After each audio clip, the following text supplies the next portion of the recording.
How to restore WhatsApp chats on Google Drive.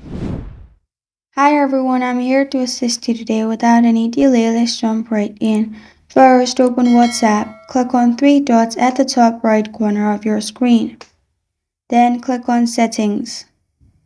In Settings, you'll find this kind of screen pop up. Click on Chats. In Chats, scroll down and click on Chat Backup. Then, in Chat Backup, simply click on Backup at the top. After that, your backup is done. And in another phone, if you want to use the WhatsApp, simply go to Play Store and download WhatsApp app. After you have downloaded the WhatsApp app, simply add your same phone number while logging in.